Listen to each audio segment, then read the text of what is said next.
All right, so we're going to finish this video up real quick.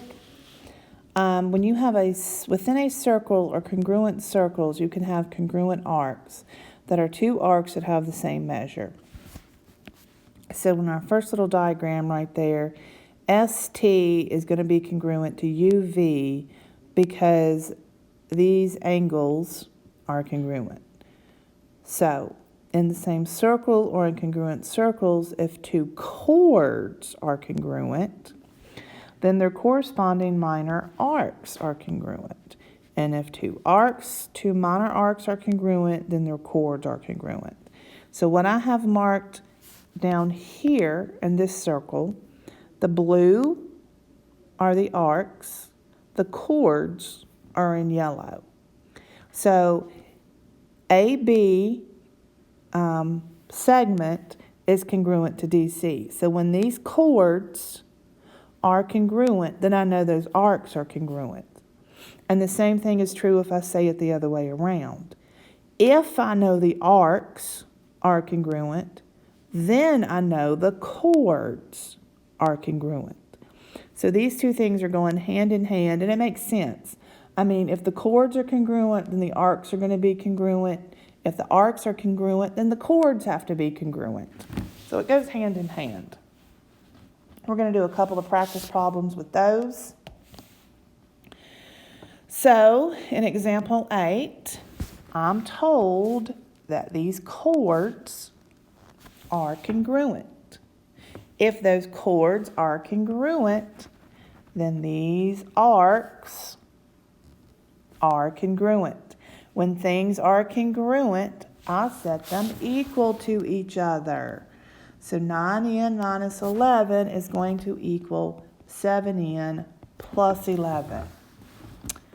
All right, let's solve for n because that's just what I do in geometry. I set up some equations and then I solve for it. So 9x minus 11 equals 7x plus 11. X is 11. Great, now what? WS. WS is there. All right, when I plug in 11 into that expression, it's going to give me the arc measure of WS. So 7 times 11 plus 11. So 77 plus 11 equals 88. Whew. I like those numbers. Those are easy to do in my head. All right, so now I've got two circles. So this means two circles are congruent.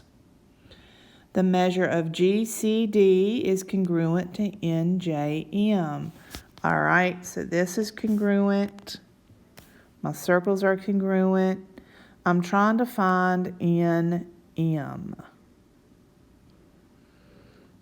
So this is what I'm looking for. I've got some arcs here that are congruent. So the first thing I'm going to do is I'm going to set those equal. What in the world? I can't even read right. 14t minus 26 equals 5t plus 1. All right, let's solve for the t. We're not spilling the t. We're solving for the t.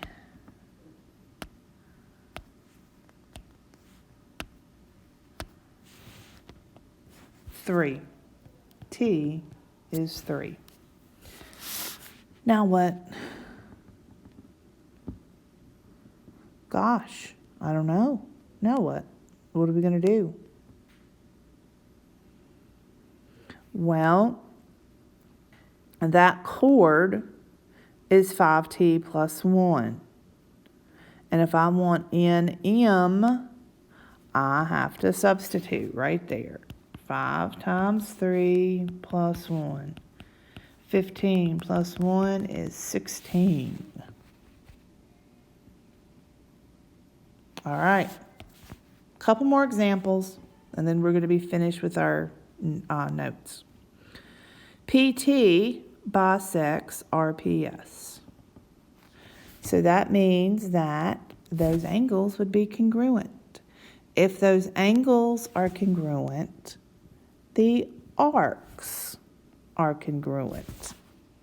If the arcs are congruent, then the chords are congruent.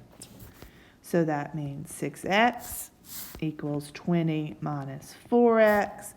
This one's actually pretty easy just to solve.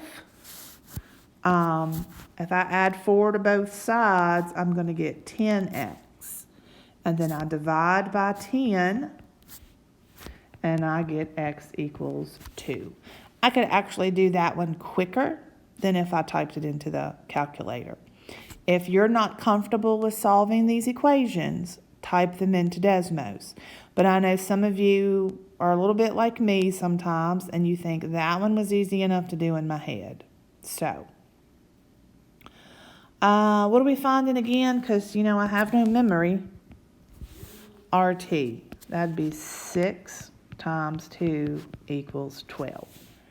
Okay, so if RT and TS are chords and they're congruent, does it really matter which expression I substituted into? That's a good question. I'm glad you asked that. No, it doesn't matter. If you said 20 minus 4 times 2, that would be 20 subtract 8, and then 20 subtract 8 is 12. So if you did the problem by hand and you got the answer right, then yes, it should give you the same thing. If you don't get the same thing when you're substituting them, like if you just said, hey, let me check and see if I get the same thing both times, then that means you probably solved for x wrong, and that's why it's not working right. But yeah, it really shouldn't matter. Last example. I know that these chords are congruent. Congruent. That means the arcs are going to be congruent. So 25y equals 30y minus 20. This one I would do in my head. 25 minus 30y is going to be a negative 5y and a negative 20. If I divide by negative 5, I'm going to get y equals 4. What am I trying to find? C, D. 25 times 4 is 100 degrees. And we will end on a low battery.